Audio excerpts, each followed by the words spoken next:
Hello everyone. आज हम Indian evidence act के इंपॉर्टेंट 50 क्वेश्चंस करेंगे। ये क्वेश्चंस प्रीवियस ईयर पेपर्स में बार बार रिपीट हो रहे हैं एंड ये क्वेश्चंस मैंने इस हिसाब से अरेंज किए हैं ताकि आपकी पूरी एविडेंस एक्ट की रिवीजन हो जाए। तो चलिए शुरू करते हैं इन क्वेश्चंस को। हमारे पास फर्स्ट क्वेश्चन है जी कि Indian evidence act was drafted bye, कि एविडेंस एक्ट को किसने ड्राफ्ट किया था। एविडेंस एक्ट को ड्राफ्ट करने वाले का नाम था जी जेम्स स्टीफन। ठीक है जी, जेम्स स्टीफन ने एविडेंस लॉ को ड्राफ्ट किया था। लेकिन हमें एक क्वेश्चन और भी पूछा जा सकता है एविडेंस लॉ के इसके रिगार्डिंग कि एविडेंस लॉ को कब इन्फोर्स में लाया गया था। तो याद रखना है जी आपने डेट 1 सितंबर 1872। ठीक है जी। और एक आपके लिए नॉलेज के लिए एक और बात बता दूं कि इसी डे को 1 सितंबर 1872 को ही हमारे पास इंडियन कॉन्ट्रैक्ट एक्ट आया था। सेम डेट है दोनों की जी।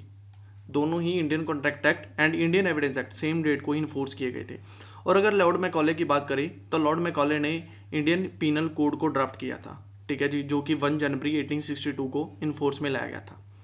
ठीक है जी, हमारे पास नेक्स्ट क्वेश्चन है सेल्फ रिगार्डिंग स्टेटमेंट्स। देखिए इस क्वेश्चन को समझने के लिए ना इतनी सी बात समझिए कि स्टेटमेंट्स कई तरीके की हो सकती हैं। या तो हम खुद के बारे में बोल सकते हैं, या फिर किसी दूसरे पर्सन के बारे में बोल सकते हैं, या फिर किसी थिंग के बारे में बोल सकते हैं। जब हम कोई भी स्टेटमेंट खुद के बारे में दे रहे हैं उसको हम बोलेंगे सेल्फ रिगार्डिंग स्टेटमेंट्स। और ये क्वेश्चन अगर एविडेंस लॉ के बिहाफ पे हम देखें तो एविडेंस लॉ में हमें खुद के बारे में स्टेटमेंट्स दो तरीके की मिलती हैं, या तो हम एडमिशंस के फॉर्म में या फिर कन्फेशन के फॉर्म में। जब हम एडमिशन करते हैं तो एडमिशन में हम क्या कर सकते हैं, या तो हम खुद के बारे में बोल सकते हैं या खुद के खिलाफ बोल सकते हैं। खुद के बारे में जब बोलेंगे उसको हम बोलते हैं सेल्फ सर्विंग स्टेटमेंट्स, और जब हम खुद के खिलाफ बोलते हैं तो उसको बोलते हैं सेल्फ हार्मिंग स्टेटमेंट्स। और जब कन्फेशन की बात आती है तो उसमें भी हम नॉर्मली कन्फेशन के नाम से क्लियर है कि उसमें हम सेल्फ हार्मिंग स्टेटमेंट्स बोल रहे हैं। ठीक है जी। तो अभी क्वेश्चन हमारे पास क्या है कि self regarding statements can be self harming, can be self serving, sorry can be self harming, और both can be self serving और सेल्फ हार्मिंग। तो हमारा ऑप्शन क्या हो जाएगा सही, सी ऑप्शन हमारा क्या हो जाएगा सही हो जाएगा कि एविडेंस लॉ में दोनों की तरह की सेल्फ सर्विंग और सेल्फ हार्मिंग स्टेटमेंट्स हमें मिलती हैं।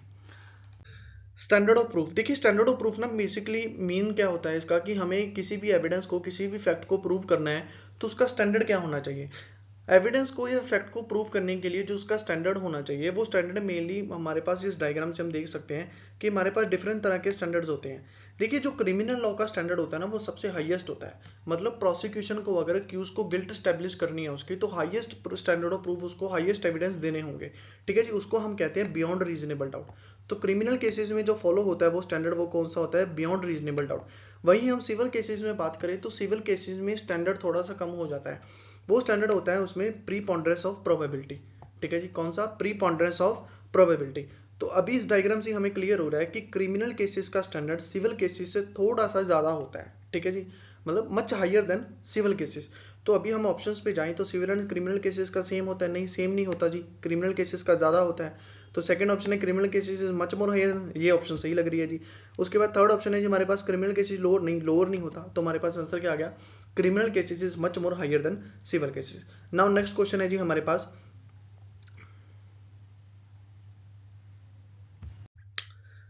नेक्स्ट क्वेश्चन है जी presumptions under the law of evidence are. देखिए प्रिजम्पशन ना सेक्शन 4 हमारा इंडियन एविडेंस एक्ट में बताता है।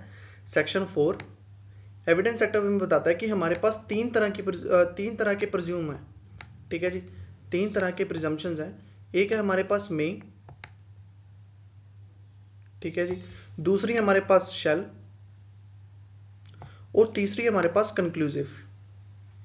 ठीक है जी, हमारे पास तीन तरह की प्रिजम्पशन है, मे, शेल और कंक्लूसिव। जो मे प्रिजम्पशन है ना वो होती है प्रिजम्पशन ऑफ फैक्ट। मे के नाम से ही क्लियर है कि कोर्ट प्रिजम्पशन ले भी सकती है और नहीं भी ले सकती, तो वो फैक्ट्स को देख के कोर्ट डिसाइड करेगी। तो मे प्रिजम्पशन होती है प्रिजम्पशन ऑफ फैक्ट्स, और प्रिजम्पशन ऑफ लॉ होती है शैल प्रिज्यूम एंड कंक्लूसिव प्रूफ। देखिए इसमें क्या होता है कि हम फैक्ट्स को नहीं देखेंगे, लॉ को देखेंगे कि लॉ हमें बता रहा है कि इस प्रिजम्पशन को इसी हिसाब से लेना है, तो कोर्ट बाउंड है उसी हिसाब से प्रिजम्पशन लेने के लिए। लेकिन शैल और कंक्लूसिव में फिर डिफरेंस क्या है, दोनों ही अगर एक जैसी हैं। शेल और कंक्लूसिव में डिफरेंस ये है कि शेल प्रिजम्पशन को हम रिबट कर सकते हैं, मतलब उसके खिलाफ हम एविडेंस दे सकते हैं, लेकिन कंक्लूसिव प्रूफ में हम एविडेंस नहीं दे सकते। ठीक है जी, इसके एग्जांपल ये है कि सेक्शन 114A एविडेंस एक्ट हमें बताता है कि कोर्ट प्रज्यूम करेगी इन केसेस ऑफ रेप कि रेप हुआ है, एंड सारा बर्डन ऑफ प्रूफ लड़के पे होगा कि उसने प्रूव करना है कि रेप नहीं हुआ है। ठीक है जी। तो कोर्ट ने तो प्रिजम्पशन ले ली, तो वो क्या होगी, शेल प्रिज्यूम, लेकिन लड़का एविडेंस देके उस प्रिजम्पशन को रिबट कर सकता है, तो ये क्या हो गया, शेल प्रिज्यूम। कंक्लूसिव प्रूफ क्या है कि कोर्ट ने अगर एक बार प्रिजम्पशन ले ली तो उसके खिलाफ कोर्ट एविडेंस अलाउड नहीं करेगी, ठीक है जी। तो वो क्या हो गया, कंक्लूसिव प्रूफ। तो हमारे पास दो तरह की प्रिजम्पशंस हैं, एक है प्रिजम्पशन ऑफ फैक्ट, एक है presumption of law. Presumption of fact में may presume, presumption of law में शेल और कंक्लूसिव। तो हमारे पास आंसर क्या आ जाएगा, both A and B. Next question पे चलते हैं जी। फिफ्थ क्वेश्चन है जी, under the evidence act fact means. देखिए section 3 of Indian evidence act fact को डिफाइन करता है, ठीक है जी। फैक्ट को समझने के लिए ना हम एक एग्जांपल देखते हैं कि ए ने बी का मर्डर कर दिया। तो अब जो केस चलेगा कि ए ने बी का मर्डर किया है, तो मेन फैक्ट क्या है, मेन फैक्ट तो ये है ना कि ए ने बी का मर्डर किया, लेकिन उस केस में हम आई विटनेस भी होंगे, सीसीटीवी फुटेज भी हो सकती है, या कुछ अदर एविडेंसेस भी होंगे कि गन रिकवर हुई है या कुछ और इन्वेस्टिगेशन हुई है। तो वो सारे अदर फैक्ट्स, एक तो मेन फैक्ट हो गया कि ए ने बी का मर्डर किया है, लेकिन उस एक फैक्ट को प्रूव करने के लिए हमारे पास अदर बहुत सारे फैक्ट्स होंगे। जो मेन फैक्ट है केस में, किसी भी केस में जो मेन फैक्ट होता है उसको बोलते हैं फैक्टम प्रोबेंडम, कि ए ने बी का मर्डर किया। और जो अदर फैक्ट्स होंगे, eye witness, CCTV footage, all other evidence, उसको बोलते हैं फैक्टम प्रोबेंस। और हमारे पास एविडेंस एक्ट में ये दोनों ही मिलते हैं। तो आंसर क्या होगा कि under the evidence act fact means both factum probandum and factum probans. The facts which form the part of the same transaction are relevant. ठीक है जी, हमारे पास वर्ड क्या है, सेम ट्रांजैक्शन। ठीक है जी, सेम ट्रांजैक्शन का दूसरा नाम भी है लातिन टर्म में, मैक्सिमम हमारे पास इसका रेस गेस्टे। ठीक है जी, रेस गेस्टे। तो रेस गेस्टे क्या है जी, रेस गेस्टे सेम ट्रांजैक्शन का मीनिंग ये है कि जो भी ट्रांजैक्शंस मेन ट्रांजैक्शन से जुड़ी हुई हैं वो क्या होगी, वो भी रेलिवेंट हो जाएंगी। फॉर एग्जांपल कि ए ने बी का मर्डर कर दिया। जब ए ने बी का मर्डर किया, मर्डर करने से पहले उसने क्या किया, कुछ ना कुछ नाइफ बाय किया, या फिर मर्डर करने के टाइम वहां पे भगदड़ मच गई। ठीक है जी, या फिर मर्डर के बाद ए को भागते हुए देखा गया। तो ये सारी ट्रांजैक्शन भी क्या होगी, उस मेन ट्रांजैक्शन का ही पार्ट हो गई। ठीक है जी, तो ये भी सारी ट्रांजैक्शन क्या हो गई, सेम ट्रांजैक्शन का ही पार्ट हो गई। इसको हम रेस गेस्टे के नाम से जानते हैं, और ये रेलिवेंट कहाँ पे है, सेक्शन 6 में। ठीक है जी, अंडर सेक्शन 6 एविडेंस एक्ट। ठीक है जी, नाउ सेक्शन 5 की हम बात करें। सेक्शन 5 में क्या दिया हुआ है, सेक्शन 5 में इतनी सी बात बताई हुई है कि जो सेक्शन 6 से लेके 55 तक, सेक्शन 6 से लेके 55 तक जो जो चीजें रेलिवेंट दी हुई हैं वो सारी की सारी चीजें रेलिवेंट होगी। इसके अलावा कोर्ट ने किसी भी और फैक्ट को रेलिवेंट नहीं मानना है। इट मीन सेक्शन 5 क्या है, जुडिशियल रिस्ट्रेंट है जी। कोर्ट को बाउंड कर रहा है कि आपने सिर्फ इन्हीं फैक्ट्स को रेलिवेंट मानना है, इसके अलावा किसी भी फैक्ट को रेलिवेंट नहीं मानना है। उसके बाद सेक्शन 6 तो हमने देख लिया। सेक्शन 7 और सेक्शन 8 ये दोनों भी रेस गेस्टे को ही एक्सप्लेन किया हुआ है। मतलब रेस गेस्टे की एक आगे, मतलब आगे को इसको एक्सप्लेन किया है, ये भी रेस गेस्टे का ही एक पार्ट है। ठीक है जी, सेक्शन 7 हमें बताता है कि कोई भी चीज, मतलब जो मेन ट्रांजैक्शन से हमें किसी ओकेशन, कॉज या इफेक्ट का पता चल रहा है। ठीक है जी, 3 टर्म्स है, ओकेशन, कॉज, इफेक्ट, जिसकी जो किसके ऊपर है, किसी स्टेट ऑफ थिंग्स के ऊपर। या इसका एक और चीज भी है, अपॉर्चुनिटी। जब उसके अलावा हमें क्या चीज पता चल रही है, अपॉर्चुनिटी के बारे में। तो ये सारी चीजें कहां पे रेलिवेंट होगी, सेक्शन 7 में। उसके बाद है हमारे पास सेक्शन 8। सेक्शन 8 हमें बेसिकली 3 चीजें बताता है, मोटिव, प्रेपरेशन और कंडक्ट। कंडक्ट क्या होता है, प्रीवियस और सब्सिक्वेंट, दोनों कंडक्ट। तो कोई भी ट्रांजैक्शन से हमें जिससे मोटिव, प्रेपरेशन और कंडक्ट पता चले, ठीक है जी, उस ट्रांजैक्शन का मोटिव, प्रेपरेशन और कंडक्ट पता चले, तो वो कहां पे रेलिवेंट है, सेक्शन 8 में। फॉर एग्जांपल ए ने बी का मर्डर किया, उसने नाइफ से मर्डर किया, नाइफ उसने किसी दुकान से खरीदा, तो वो क्या होगी, उसकी प्रेपरेशन होगी, वो कहां पे रेलिवेंट हो गया, सेक्शन 8 में रेलिवेंट हो गया। तो चलिए जी नेक्स्ट क्वेश्चन पे चलते हैं। नेक्स्ट क्वेश्चन है जी कि मोटिव और preparation and conduct are relevant. देखिए जी, हम वही अभी मैं आपको बता के आया हूं कि मोटिव, प्रिपरेशन और कंडक्ट ये कहां पे रेलिवेंट दिए हुए हैं, सेक्शन 8 इंडियन एविडेंस में। ठीक है जी, तो ये क्या होता है कि मोटिव, किसी चीज का हमें मोटिव पता चल रहा है, प्रिपरेशन पता चल रही है, जो उसका कंडक्ट। कंडक्ट दो तरह का है, ये भी आपको ध्यान में रखना है। एक तो है कंडक्ट प्रीवियस कंडक्ट, और एक है कंडक्ट सब्सिक्वेंट कंडक्ट, कि ट्रांजैक्शन के पहले का, ट्रांजैक्शन के बाद का, दोनों ही कंडक्ट क्या होंगे, रेलिवेंट होंगे। सेक्शन 6 बात कर रहे हैं रेस गेस्टे की जी। सेक्शन 7 बात कर रहा है जी हमारे पास ओकेशन, कॉज और इफेक्ट की। ठीक है जी, ये तीनों भी क्या होंगे, रेलिवेंट होंगे। सेक्शन 8 हमने बता दिया। और सेक्शन 9 हमें बात कर रहा है बेसिकली पांच चीजें दी हुई हैं। आप प्लीज अपना बेरेक्ट पढ़िएगा कि हमारे पास सेक्शन 9 में 5 चीजें दी हुई हैं। ठीक है जी, किसी भी चीज को सपोर्ट और रिबट करना, किसी की आइडेंटिटी बताना, ठीक है जी, किसी भी चीज को एक्सप्लेन और इंट्रोड्यूस करना। तो ये सारी चीजें अगर किसी मेन फैक्ट्स को या उसके रेलिवेंट फैक्ट्स को इंट्रोड्यूस कर रही हैं, तो वो सारे फैक्ट्स भी क्या हो जाएंगे, रेलिवेंट हो जाएंगे। चलिए नेक्स्ट क्वेश्चन पे चलते हैं। थिंग्स सेड और डन बाय अ कॉन्स्पिरेटर। ठीक है जी, in reference to the common design is relevant. देखिए सबसे पहले तो ये समझिए कि कॉन्स्पिरेटर कौन होता है। जब कुछ बंदे, मतलब दो या दो से ज्यादा बंदे आपस में मिलके कुछ ना कुछ कॉन्स्पिरेसी करते हैं, कुछ क्राइम करने के लिए, कुछ कॉन्स्पिरेसी करते हैं क्राइम करने के लिए, तो उस हर पर्सन को जो उस कॉन्स्पिरेसी का पार्ट है उसको हम बोलेंगे कॉन्स्पिरेटर। ठीक है जी, तो वो कॉन्स्पिरेटर ने कुछ भी कहा, थिंग्स सेड और डन, जब कुछ भी किया, कहाँ पे, कॉमन डिजाइन में, मतलब जो कॉन्स्पिरेसी का क्राइम डिसाइड हुआ था उस कॉन्स्पिरेसी के लिए उसने कुछ भी किया, तो वो सारी चीजें रेलिवेंट होगी किसके लिए, सभी के सभी दूसरे कॉन्स्पिरेटर्स के लिए। For example A B C तीन बंदों ने कॉन्स्पिरेसी की कि हम डी को मारेंगे, लेकिन ए ने ये सारी बातें आके पुलिस वालों को बता दी, ठीक है जी, या कोर्ट में बता दी, तो उसने क्या कहा, कुछ ना कुछ कहा, थिंग सेड किसके द्वारा, ए के द्वारा, तो जो ए ने जो कुछ भी कहा वो किसके खिलाफ रेलिवेंट हो जाएगा, बी और सी के खिलाफ। ठीक है जी, ये कहां पे दिया हुआ है हमारे पास रेलिवेंसी, सेक्शन 10 में। ठीक है जी, उसके बाद है जी हमारे पास सेक्शन 12। सेक्शन 12 बेसिकली हमें बता रहा है कि जो डैमेजेस, सूट फॉर डैमेजेस होते हैं, उसमें जो जो फैक्ट्स हमें कोर्ट को इनेबल कर रहे हैं, ठीक है, जो वो सारे फैक्ट्स की है रेलिवेंट होंगे। मेरे कहने का मतलब सिंपल सा है कि जो जो फैक्ट्स डैमेजेस को डिटरमिन करने के लिए जरूरी हैं, वो सारे फैक्ट क्या होंगे, रेलिवेंट होंगे। सेक्शन 12 में ना आपको एक बात ध्यान में रखनी है, वो पूछ लेते हैं कि इनमें से कौन सा सेक्शन है जो सिर्फ सिविल केसेस में लगता है। ठीक है जी, तो ध्यान में रखना है सेक्शन 12 ऐसा सेक्शन है जो सिर्फ और सिर्फ सिविल केसेस में लगेगा। सेक्शन 6 हम पीछे बात करके आए हैं कि रेसगेस्टे की बात कर रहे हैं, सेक्शन 8 बात कर रहे हैं मोटी प्रिपरेशन और कंडक्ट की। नेक्स्ट क्वेश्चन है जी कि एलिबाई इज गवर्न्ड बाय। देखिए एलिबाई का मीनिंग होता है एल्सवेयर, ठीक है जी, कहीं और। एलिबाई का मीनिंग क्या होता है, एल्सवेयर, कहीं और। ठीक है जी, ये मेनली क्रिमिनल केसेस में यूज होता है। इसमें मीनिंग क्या है कि मान लीजिए ए के ऊपर चार्ज है कि उसने बी का मर्डर किया है दिल्ली में, लेकिन ए ने प्ली ली कि वो उस दिन उस टाइम पे तो वो बॉम्बे में था, तो उसने क्या किया, प्ली ऑफ एलिबाई ली कि मैं उस टाइम दिल्ली में नहीं था, मैं तो एल्सवेयर था, मैं तो कहीं और था। ठीक है जी, तो वैसे तो ए बॉम्बे में है, ये तो रेलिवेंट नहीं है कि हमने क्या लेना कि ये कहाँ पे भी हो, लेकिन उसी टाइम ए ने मर्डर किया है, उस पे ऊपर चार्ज है, तो उसका बॉम्बे में होना क्या बन गया, रेलिवेंट बन गया। तो प्ली ऑफ एलिबाई रेलिवेंट कहाँ पे दी हुई है हमारे पास, सेक्शन 11 में जी। ठीक है जी, सेक्शन 11 एविडेंस एक्ट। सेक्शन 6 में रेसगेस्टे की बात कर रहा है, सेक्शन 8 मोटी प्रिपरेशन और कंडक्ट की। सेक्शन 12 अभी आपको बात बताया था कि सूट फॉर डैमेजेस की बात कर रहा है कि सिविल सूट में अगर कुछ डैमेजेस डिटरमिन करने हैं, उसके लिए जो जो फैक्ट भी रेलिवेंट है वो सारे क्या होंगे, रेलिवेंट हो जाएंगे।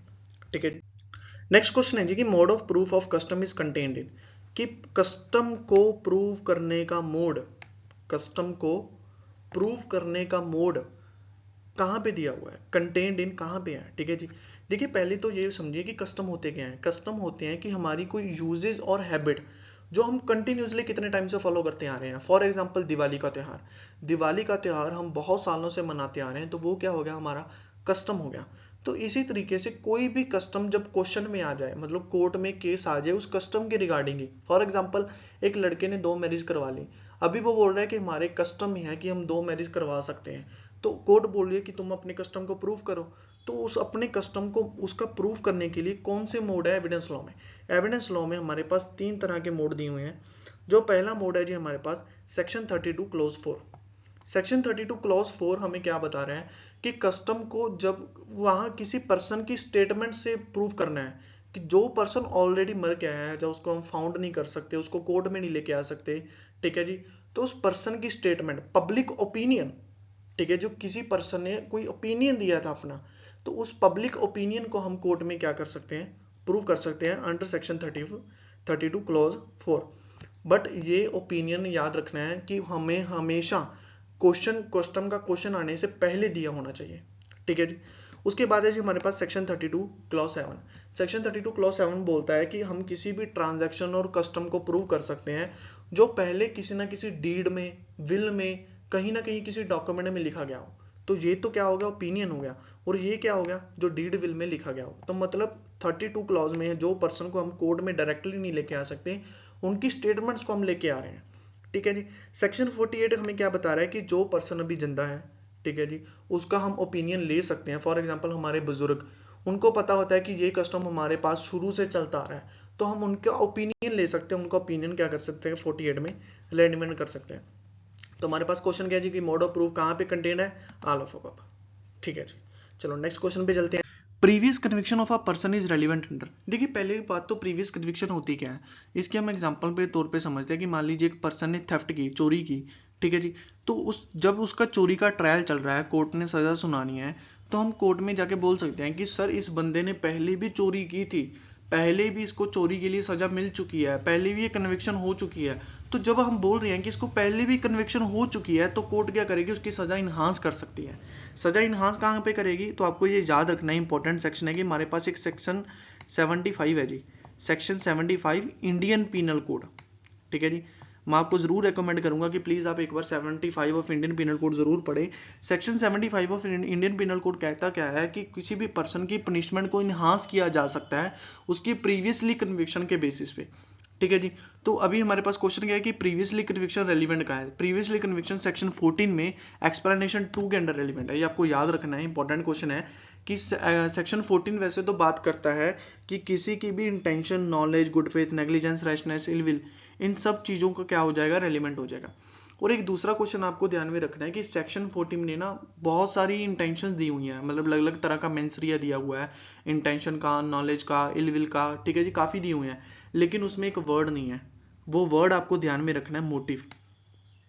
बहुत इंपॉर्टेंट क्वेश्चन है जी ये, प्री में ना काफी स्टेटमेंट्स उलझा के पूछ लिया जाता है जब भी एमसीक्यू क्वेश्चंस आते हैं कि सेक्शन 14 में मोटिव वर्ड नहीं है, ठीक है जी। तो आपको ये याद रखना है कि मोटिव ना तो एसेंशियल एलिमेंट ऑफ क्राइम है, पहला क्वेश्चन, कि motive essential element of crime नहीं है, पर मोटिव कहीं रेलिवेंट है, रेलिवेंट है। सेक्शन 8 में हमने पढ़ा था कि सेक्शन 8 में मोटिव क्या हो जाता है, रेलिवेंट हो जाता है।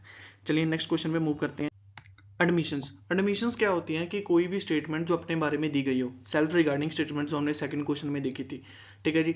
एडमिशंस क्या है, कोई भी स्टेटमेंट जो अपने बारे में दी गई हो, या तो वो सेल्फ सर्विंग हो सकती है या सेल्फ हार्मिंग हो सकती है। एडमिशंस नॉर्मली होती है सिविल केसेस में, ठीक है जी।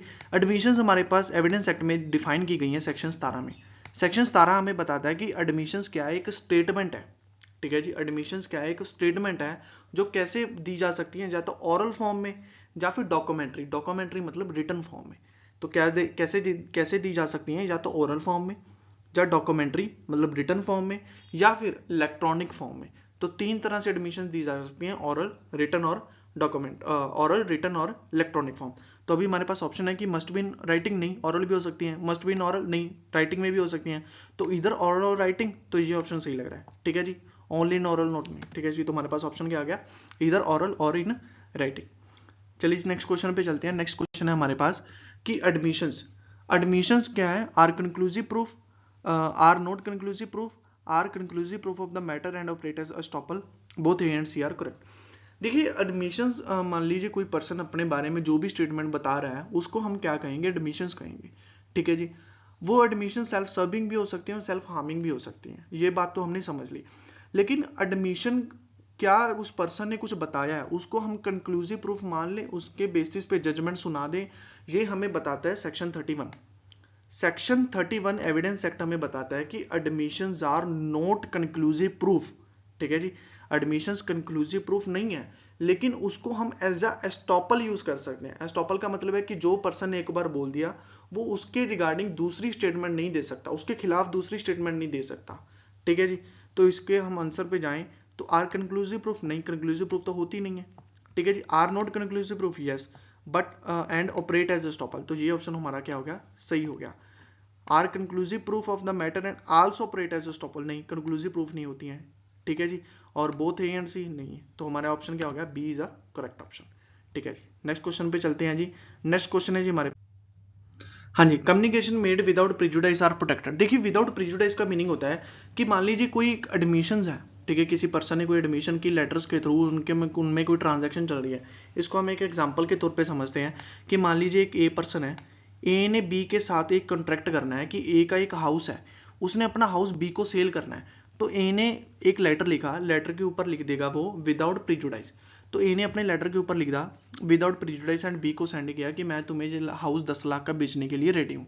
तो बी ने उधर से लेटर भेजा कि नहीं, मुझे ये हाउस 8 लाख का ही चाहिए। तो ये ए और बी में जो भी बातें हो रही हैं उस लेटर में, जो भी कुछ हो रहा है, तो वो सिर्फ उस कंट्रैक्ट के रिगार्डिंग होगा। मान लीजिए ए ने उस लेटर्स में कुछ भी एडमिशन कर दी तो वो लेटर्स में जो भी कुछ हो रहा है वो ए और बी के बीच में उसी कॉन्ट्रैक्ट के रिगार्डिंग होगा।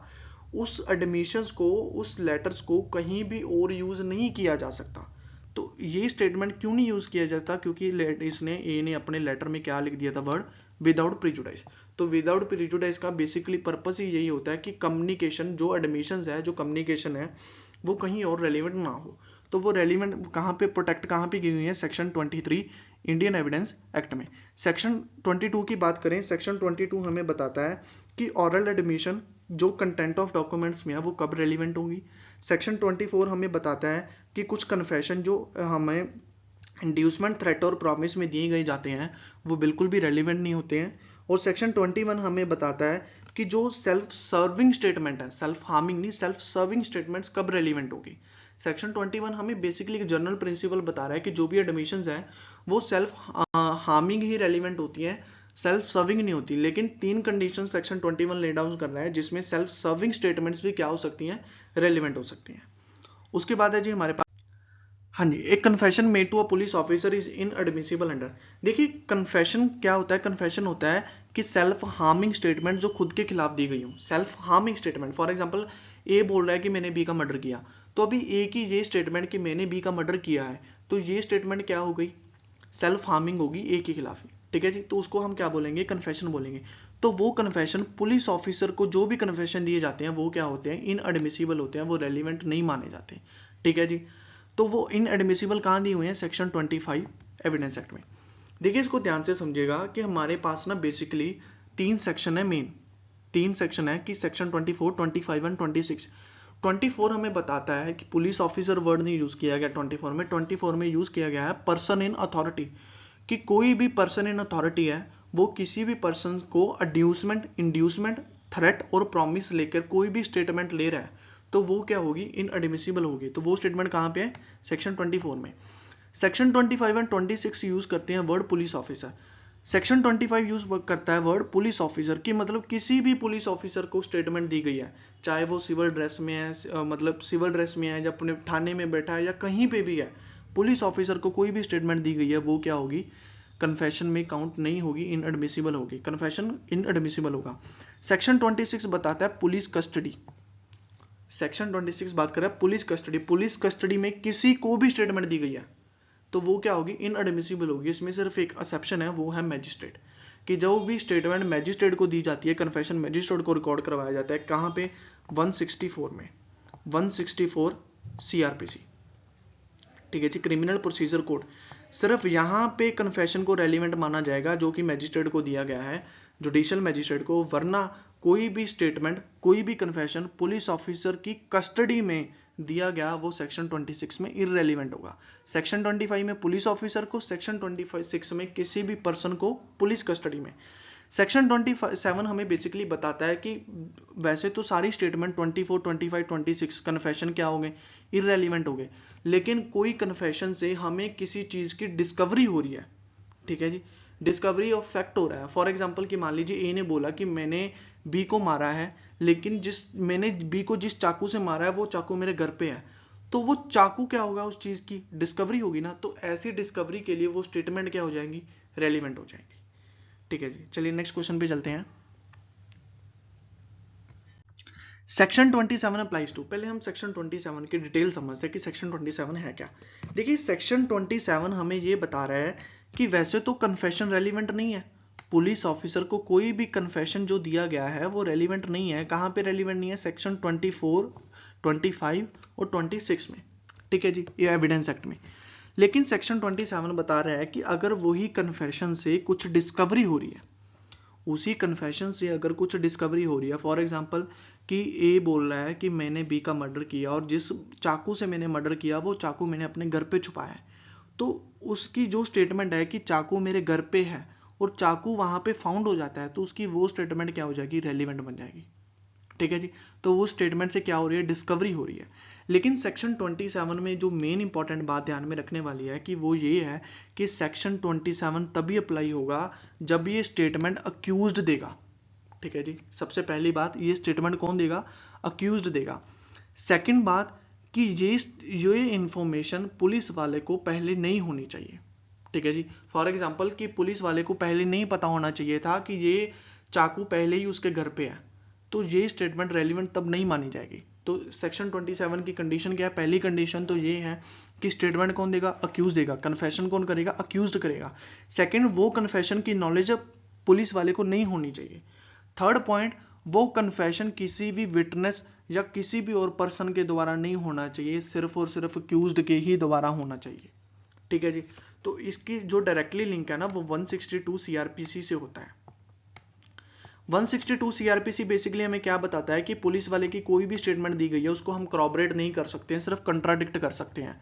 कंट्राडिक्ट कौन करेगा? अक्यूज्ड करेगा। लेकिन 162 की एक्सेप्शन, सीआरपीसी की एक्सेप्शन है 27। ठीक है जी। तो इसका मतलब 27 में जो डिस्कवरी हुई है कन्फेशन से, उसको हम corroborate भी कर सकते हैं और कंट्राडिक्ट भी कर सकते हैं। तो चलिए हम ऑप्शंस पढ़ते हैं। ऑप्शंस में क्या है कि discovery of some fact which police had not previously learn. ठीक है जी। कोई ना कोई डिस्कवरी हुई है किसी फैक्ट की जो पुलिस वाले को प्रीवियसली लर्न नहीं थी। ठीक है जी, बिल्कुल सही है। फ्रॉम अदर सोर्सेज, किसी भी अदर सोर्सेज से लर्न नहीं है। ठीक है जी, नॉलेज नहीं थी। And was first derived from the information given by the accused. तो यही है सेक्शन 20, सेक्शन 27 ऐसे अप्लाई होता है। तो एक बार आगे पढ़ लेते हैं। डिस्कवरी ऑफ सम फैक्ट, किसी फैक्ट की डिस्कवरी हुई है। Police had previously learn from others, नहीं। Section 27 first learn from the accused ही होगा। उसके बाद डिस्कवरी ऑफ सम फैक्ट, किसी फैक्ट्स की डिस्कवरी हुई है जिसकी पुलिस के पास प्रीवियसली नॉलेज थी, नहीं। तो ये गलत हो गया, प्रीवियसली नॉलेज तो नहीं होनी चाहिए। ठीक है जी। तो ऑल ऑफ अब तो बिल्कुल नहीं होगा। तो हमारे पास ऑप्शन क्या आ जाएगा? ऑप्शन ए कि पुलिस ने वालों को पहले बार पता चला है किससे? अक्यूज से। 17 क्वेश्चन है जी हमारे पास। Confession of one accused is admissible against co accused. ठीक है जी। तो ये स्टेटमेंट हमारे पास दी गई है सेक्शन 30 में।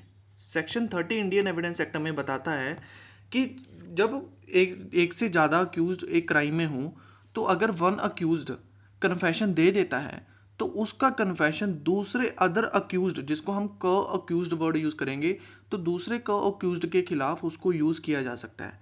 लेकिन सेक्शन 30 एक कंडीशन देता है कि वो कन्फेशन सेम ट्रायल में, मतलब जहां पे ट्रायल ज्वाइंटली हो रहा हो और सेम ऑफेंस में होना चाहिए। ठीक है जी। तो हम अपने आंसर्स को देख लेते हैं, ऑप्शंस को देख लेते हैं कि if they are tried jointly और for the same offence, yes, तो ये ऑप्शन हमारा सही हो गया जी। ठीक है जी। ट्राइड ज्वाइंटली फॉर डिफरेंट नहीं, डिफरेंट नहीं, सेम ऑफेंस होना चाहिए।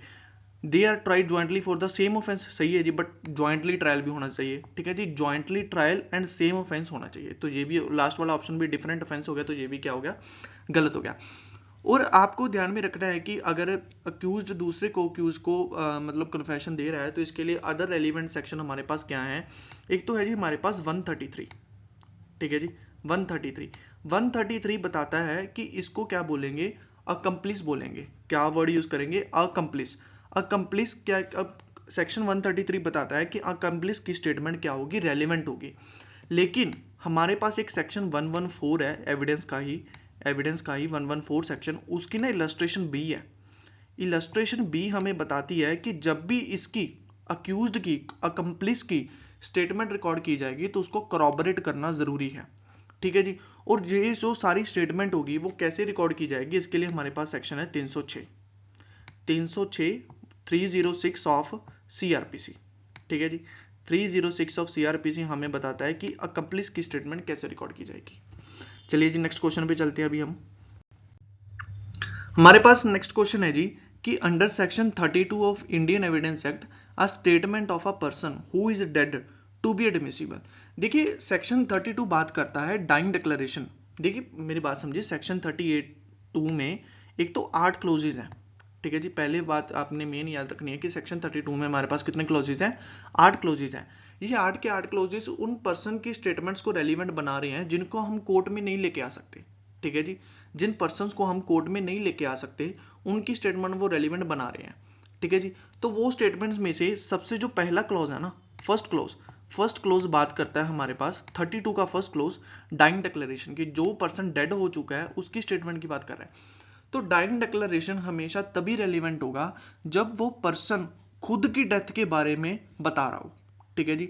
खुद की डेथ का कॉज बता रहा हो, वो तभी रेलिवेंट होगा। तो अभी हम ऑप्शंस पे जाते हैं। इसमें यही लिखा हुआ है ऑप्शन ए में कि must relate to cause of his own death. सही है जी, उसकी डेथ के बारे में होना चाहिए। एक बार नेक्स्ट ऑप्शंस पढ़ते हैं कि may relate to his cause of someone else death, नहीं। एल्स की डेथ क्यों नहीं, मतलब किसी और की डेथ का नहीं, उसकी अपनी डेथ के बारे में होना चाहिए। May relate to cause of his own death और समवन एल्स, नहीं देखिए जी उसकी डेथ का तो होना ही चाहिए, समवन एल्स की डेथ का जरूरी नहीं है, ठीक है जी, वो हम नहीं डाइंग डिक्लेरेशन में काउंट नहीं करेंगे। तो हमारे पास ऑप्शन क्या हो गया जी, ऑप्शन ए क्या हो गया, करेक्ट हो गया जी। चलिए नेक्स्ट क्वेश्चन पे चलते हैं।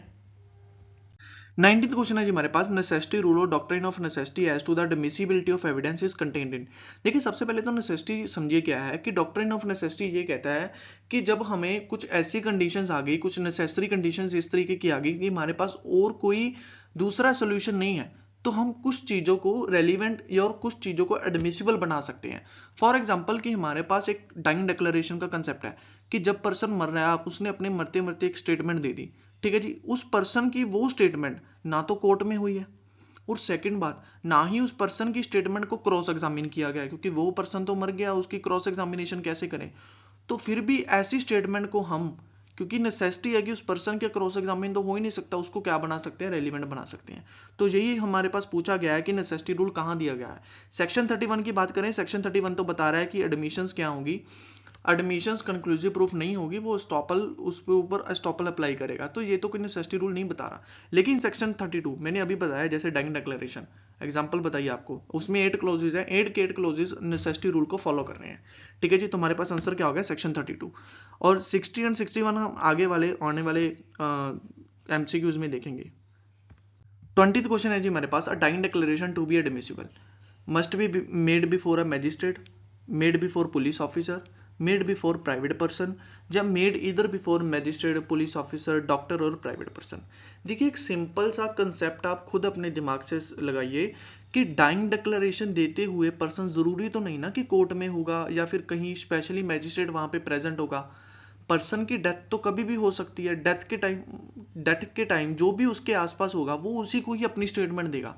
तो वो पर्सन कोई भी हो सकता है, पुलिस ऑफिसर, डॉक्टर, ठीक है जी, मैजिस्ट्रेट, कोई भी प्राइवेट पर्सन भी हो सकता है। तो इसका आंसर क्या होगा जी, ऑब्वियसली कि वो स्टेटमेंट किसी को भी दी जा सकती है, मैजिस्ट्रेट को, पुलिस ऑफिसर, डॉक्टर और प्राइवेट पर्सन। 2022 की सुप्रीम कोर्ट की लैंडमार्क जजमेंट आई थी, उसमें भी सुप्रीम कोर्ट ने यही बोला था कि अगर statement police dying declaration police officer को भी दी गई है तो वो इप्सो फैक्टो इररेलेवेंट नहीं होगी। चलिए जी नेक्स्ट क्वेश्चन पे चलते हैं। क्वेश्चन 21 है जी हमारे पास कि under section 45 of evidence act the opinion of expert, ठीक है जी, the opinion of expert can be on the question of Indian law, foreign law, both A and B, only A not B. देखिए हमारे पास ना section 45 Indian evidence act है, उसमें बता रखा है कि एक्सपर्ट का ओपिनियन रेलिवेंट होगा। एज अ जर्नल रूल किसी भी पर्सन का ओपिनियन कोर्ट में मैटर नहीं करता, सिर्फ एक जज है जो अपना ओपिनियन देता है। लेकिन सेक्शन 45 हमें एक्सपर्ट के ओपिनियन को रेलिवेंट बना रहा है। सेक्शन 45 हमें पांच चीजें बताता है, 5 फैक्ट सिचुएशंस बताता है जब हम एक्सपर्ट का एविडेंस ले सकते हैं, ठीक है जी। उनमें से एक ऑप्शन है हमारे पास लॉ, कि लॉ पे हम क्या कर सकते हैं, एक्सपर्ट का ओपिनियन ले सकते हैं, लेकिन इंडियन लॉ पे नहीं, क्योंकि इंडियन लॉ तो सब पे अप्लाई होता है और इंडियन लॉ की नॉलेज ऑलरेडी सबको है, ये कोर्ट प्रज्यूम मान के चलती है, तो उसका एक्सपर्ट का ओपिनियन लेने की जरूरत नहीं है। तो हमारे पास ओपिनियन किसका लिया जाता है, फॉरेन लॉ का, ठीक है जी। तो आंसर क्या हो गया जी हमारे पास, फॉरेन लॉ। नेक्स्ट क्वेश्चन है जी हमारे 22nd क्वेश्चन है जी कि opinion of an expert under section 45 of Indian evidence act is conclusive proof, is not conclusive proof, is supportive और corroborative इन नेचर, इधर ए और सी। देखिए एक सिंपल सी बात समझिए कि एक्सपर्ट का ओपिनियन कैसे आएगा, उसकी अपनी स्टडीज के बेसिस पे और जो उसका अब तक का एक्सपीरियंस है वो उसके बेसिस के ऊपर अपना एविडेंस देगा। तो इट इज नॉट वर्दी ना कि हम उसके जो भी उसके पास्ट ईयर के एक्सपीरियंस है उसके बेसिस पे आज के केस की हम कन्विक्शन या फिर आज के केस का हम जजमेंट और डिसीजन डिसाइड कर दें। दैट्स वाई जो भी एक्सपर्ट का ओपिनियन होता है वो सिर्फ उसकी पास्ट एक्सपीरियंस और साइंटिफिक एविडेंसेस के बेस पे होता है। तो दैट्स वाई हम उसको इतनी वर्दिंग नहीं दे सकते, एंड इसीलिए उसको जो भी एविडेंस देता है वो ओपिनियन एविडेंस, उसको हम एज अ सपोर्टिव और corroborative इन नेचर लेते हैं कि अदर एविडेंसेस के साथ उसको सपोर्ट कर सकें। तो हमारे पास आंसर क्या आ जाएगा इसका, सपोर्टिव और corroborative in nature. Next question है जी 23 कि अ disputed handwriting can be proved. देखिए कोई भी एक हैंडराइटिंग डिस्प्यूटेड आ गई तो उसको हम कैसे प्रूव कर सकते हैं, या तो हम एक्सपर्ट को बोल देंगे, handwriting expert section 45 Indian evidence Act की उसको प्रूव करे, या फिर हम क्या करेंगे कि उस पर्सन की जो भी हैंड राइटिंग के साथ कोई पर्सन रोज उस हैंड राइटिंग को देखता है। फॉर एग्जाम्पल एक वकील की हैंड राइटिंग रोज उसका क्लर्क देखता है, ठीक है जी। तो वो एक बॉस की हैंड राइटिंग रोज उसका एम्प्लॉय देखता है। तो वो पर्सन जो उसकी हैंड राइटिंग के साथ इक्विंटेड विद हैंड राइटिंग है, तो उसका एविडेंस दे सकते हैं हम।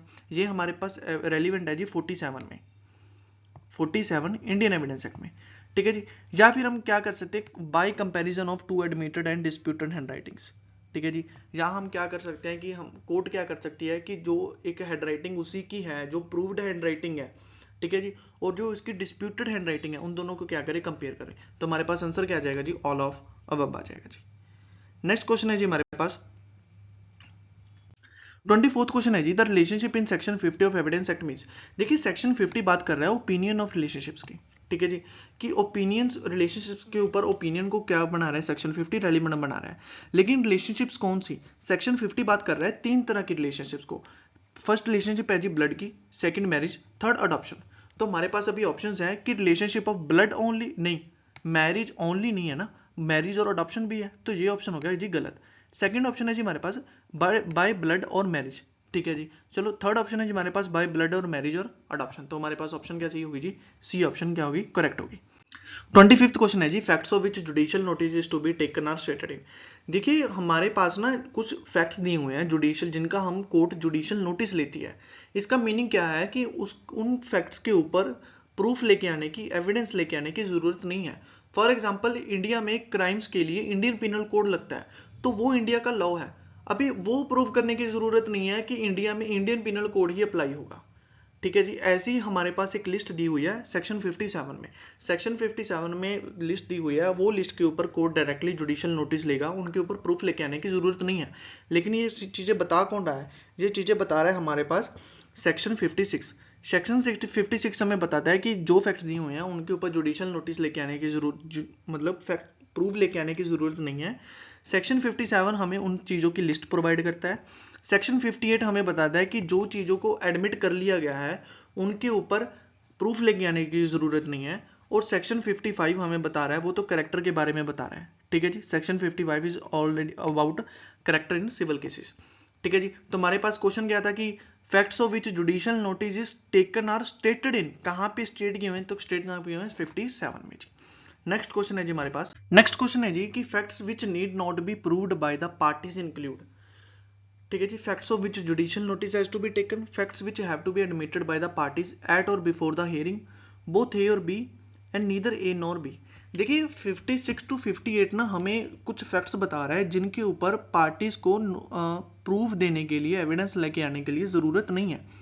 उसमें जो सेक्शन 56 हमें बता रहा है कि जिन फैक्ट्स के ऊपर जुडिशियल नोटिस ले चुके हैं, जो जिन फैक्ट्स के ऊपर जुडिशियल नोटिस लिया जा सकता है, किन के ऊपर जुडिशियल नोटिस लिया जा सकता है, जो सेक्शन 57 में दिए हुए हैं। एक ये बात याद रखनी है कि सेक्शन 57 की लिस्ट इलस्ट्रेटिव है, एग्जॉस्टिव नहीं है, ठीक है जी।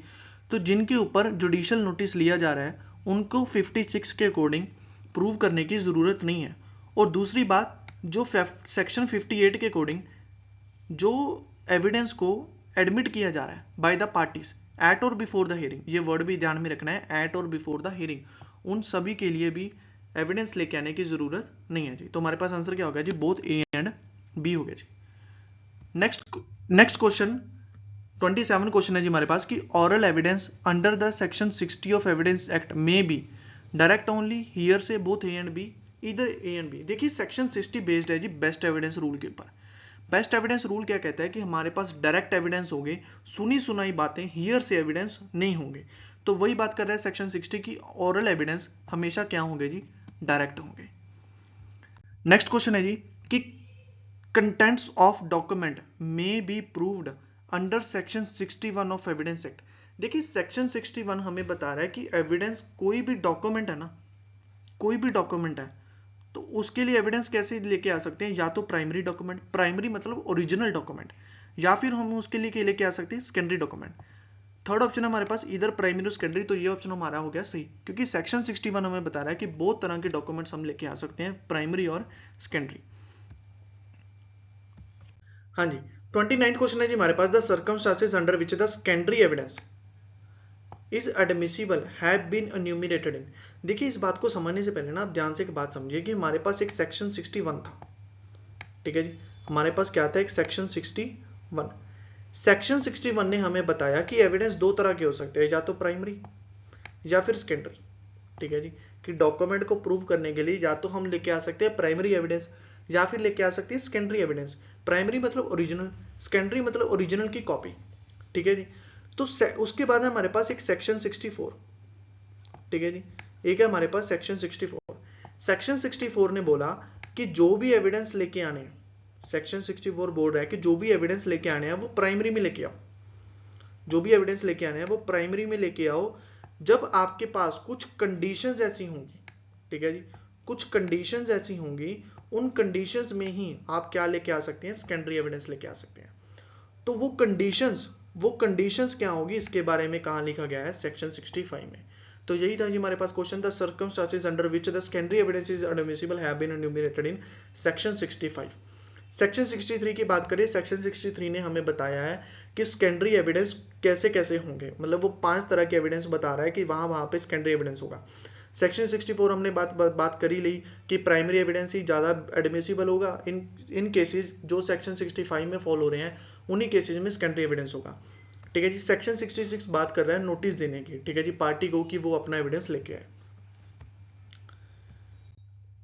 30th क्वेश्चन है जी हमारे पास कि a document required by law to be attested can only be proved under section 68 of evidence Act only by calling both the testing witness, by at least one of the testing witness, by calling none of the testing witness but by the calling some other person, all of above। देखिए section 68 ना simple सी एक बात lay down कर रहा है कि जब भी कोई एविडेंस ऐसा है जिसको हमने ऑलरेडी अटेस्ट किया हुआ है, ठीक है जी, कोई डॉक्यूमेंट ऐसा है जिसको हमने अटेस्ट करवाया हुआ है, तो वो अटेस्टेड डॉक्यूमेंट को प्रूव करने के लिए हम सिर्फ एक पर्सन का ही अटेस्टिंग विटनेस लेके आ सकते हैं एविडेंस के तौर पे, ठीक है जी। चलिए नेक्स्ट क्वेश्चन पे चलते हैं। 31 क्वेश्चन है जी, admissibility of electronic record has been prescribed in. देखिए इलेक्ट्रॉनिक रिकॉर्ड ना, कि जो भी डाटा इलेक्ट्रॉनिक रिकॉर्ड से रिकॉर्ड किया जा रहा है उसकी एडमिसिबिलिटी, क्योंकि वो एक सेकेंडरी एविडेंस माना जाएगा, उसकी सेकेंडरी एविडेंस की एडमिसिबिलिटी कहाँ होगी, सेक्शन 65B में दी हुई है, ठीक है। मैं आपको एक एडवाइस जरूर दूंगा कि हमारे एविडेंस एक्ट में ना IT एक्ट 2000 के बाद बहुत सारे प्रोविजन ऐड हुए इलेक्ट्रॉनिक एविडेंस के बेसिस पे, तो आप एक बार जरूर इन सभी प्रोविजंस को प्लीज जरूर देखिएगा। नेक्स्ट क्वेश्चन है जी हमारे पास 32 क्वेश्चन है जी, documents which are not covered under section 74 of evidence act are called. देखिए सेक्शन 74 है ना, सेक्शन 74 बता रहा है हमें पब्लिक डॉक्यूमेंट्स के बारे में, ठीक है जी, पब्लिक डॉक्यूमेंट्स के बारे में। देखिए पब्लिक डॉक्यूमेंट्स की उन्होंने डेफिनेशन दी हुई है, उस डेफिनेशन के अकॉर्डिंग क्वासी पब्लिक डॉक्यूमेंट्स, ठीक है जी, या फिर सेमी पब्लिक डॉक्यूमेंट्स भी उसमें कवर होते हैं। तो हमारे पास क्वेश्चन क्या है कि विच डॉक्यूमेंट्स आर नॉट कवर्ड, तो नॉट कवर्ड कौन सी है जी, प्राइवेट डॉक्यूमेंट्स, ठीक है जी। नेक्स्ट क्वेश्चन है जी हमारे 33 क्वेश्चन है जी हमारे पास कि section 79 to 85 of evidence act contains.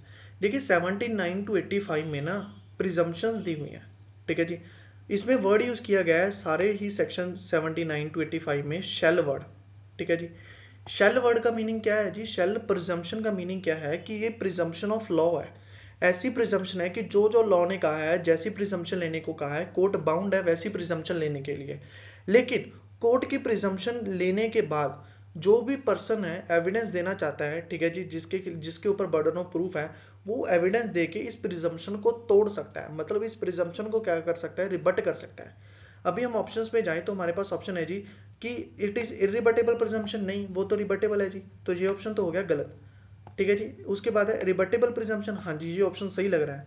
उसके बाद है हमारे पास ए प्रिजम्पशन ऑफ फैक्ट, नहीं शेल प्रिजम्पशन तो क्या होती है, प्रिजम्पशन ऑफ लॉ होती है, तो ये भी ऑप्शन क्या हो गया जी, गलत हो गया। उसके बाद है जी हमारे पास प्रिजम्पशन ऑफ इधर फैक्ट और लॉ, नहीं लॉ की है फैक्ट की नहीं है, तो हमारे पास एप्रोप्रिएट आंसर क्या होगा जी, रिबटेबल प्रिजम्पशन ऑफ लॉ। अब मैं आपको एक बार सजेशन जरूर दूंगा कि आप प्लीज 79 to 85 जरूर गो थ्रू कीजिएगा। Period of 30 years under the section 90 of evidence act is to be recorded from.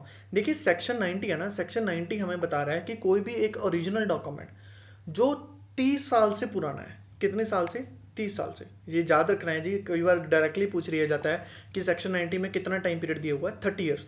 जो 30 years पुराना डॉक्यूमेंट है वो अगर किसी प्रॉपर बंदे की कस्टडी से मिला है तो कोर्ट क्या प्रिज्यूम करेगी, कोर्ट प्रिज्यूम कर लेगी कि ये डॉक्यूमेंट प्रॉपर सिग्नेचर स्टैम्प्ड उसी पर्सन का है जिसने इस पर्सन के साइंड है, ठीक है जी।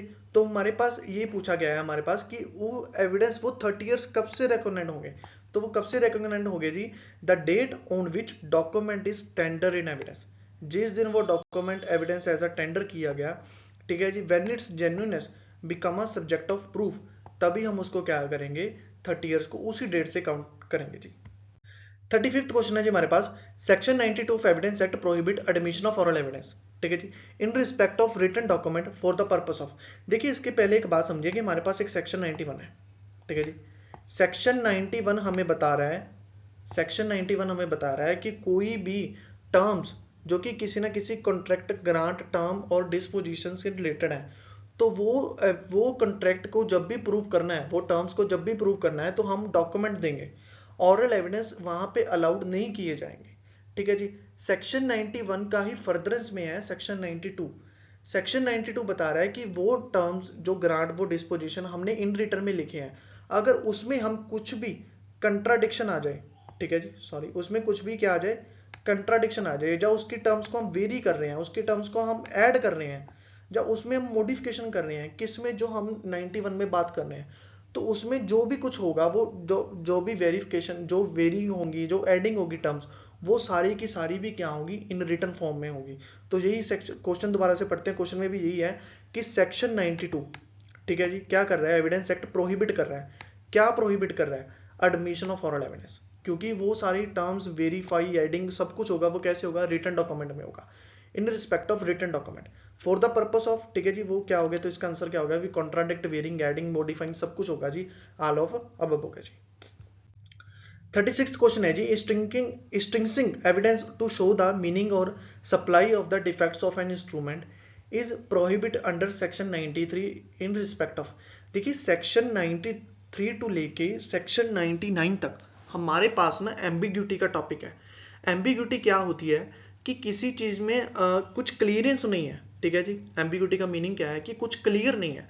फॉर एग्जांपल मैंने एक डॉक्यूमेंट बनाया, उस डॉक्यूमेंट में मैंने लिख दिया कि मेरा व्हाइट हाउस, ठीक है जी, कि जो मेरे पास व्हाइट हाउस है वो मैं बी को ट्रांसफर कर रहा हूँ, ठीक है जी।